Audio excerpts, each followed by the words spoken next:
la grâce et la paix de Jésus soient avec vous. Nous prenons l'épître aux Hébreux, le chapitre 13 et les 2 premiers versets. Persévérez dans l'amour fraternel. Je répète, persévérez dans l'amour fraternel. N'oubliez pas l'hospitalité, car en l'exerçant, quelques-uns ont logé des anges sans le savoir. Voilà. La pensée est claire. Ici, on nous exhorte à l'amour. L'amour, c'est un sujet vraiment vaste. Mais ici, dans le 2e verset, on nous dit dans l'amour, là, il y a un point sur lequel l'auteur insiste, l'hospitalité. Il faut avoir l'amour pour exercer l'hospitalité. Sinon, tu ne sauras pas. Mais on nous dit ici, nous devons l'exercer. Plusieurs, en l'ayant exercé, ont logé des anges sans le savoir. Dans la Bible, nous avons l'exemple du patriarche Abraham. Il voit 3 personnes en train de venir, des gens qu'il n'avait jamais vus.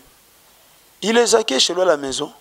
C'est après qu'il s'est rendu compte qu'il a reçu l'Éternel et 2 anges.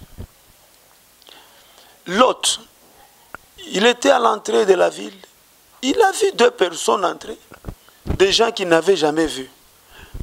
Il les a accueillis chez lui à la maison. Voilà la grâce qu'il a bénéficiée.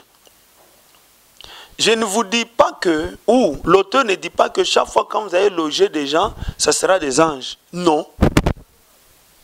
Tu te dis, non, je dois exercer l'hospitalité parce qu'un jour je peux tomber sur un ange. Toi, tu exerces l'hospitalité parce que c'est une recommandation que tu viens de recevoir. Ce qui va se passer après, toi tu ne sais pas. Mais le Seigneur lui-même sait. Parce que c'est lui qui a écrit les commandements, c'est lui qui sait comment nous récompenser. L'hospitalité. Donc tu es là chez toi à la maison, quand les gens viennent, tu les reçois avec joie. Tu ne fais abstraction de personne. Tel, tu les reçois avec joie. Il te demande de l'eau, tu prends un verre. Mais l'autre vient, il te demande de l'eau, tu vas chercher une boîte, je ne sais pas, n'importe où, tu lui donnes. Ça, ce n'est pas l'amour. L'amour est là, l'amour est ouvert, l'amour c'est Dieu lui-même. Devant Dieu, nous pouvons nous présenter dans les conditions dans lesquelles nous voulons. Mais lui, il va nous recevoir. Il n'a pas honte de nous. Un pauvre devant Dieu, il est considéré de la même manière qu'un riche. En Dieu, il n'y a pas de chaise pour les pauvres, il n'y a pas de chaise pour les riches. Lui ne fait abstraction des personnes. Lui, c'est l'amour. L'amour reçoit tout le monde. L'amour accueille tout le monde. Ça, c'est l'amour. Et ici, si nous parlons de l'amour, nous voyons le seul objectif de l'évangile.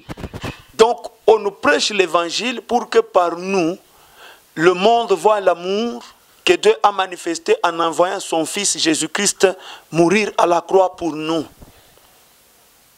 Donc, quand on donne l'évangile, c'est l'amour. Alors, l'amour est très, très important. C'est pourquoi l'apôtre Paul, quand il donne un enseignement chez les Corinthiens par rapport aux dons, dans 1 Corinthiens chapitre 12, il parle des manifestations de la puissance de Dieu ou manifestation de la puissance du Saint-Esprit par les dons. Mais dans le chapitre 13, il leur dit, je vais vous montrer la voie par excellence. Donc tu peux parler la langue, tu peux chasser les démons, tu peux donner tous tes biens, mais si tu n'as pas l'amour, tu ne vaux absolument rien. C'est-à-dire quoi? L'amour doit être la seule motivation de tout ce que nous sommes en train de faire. Voilà comment doit être un enfant de Dieu. Il est le reflet de Dieu lui-même, donc le reflet de l'amour. Alors, persévère dans l'amour, exerce l'hospitalité. Tu vas loger des anges, je ne sais pas. Ici, on nous donne juste un exemple. Mais comme tu le fais au nom de l'Éternel, assurément, il réagira positivement. Que Dieu vous bénisse.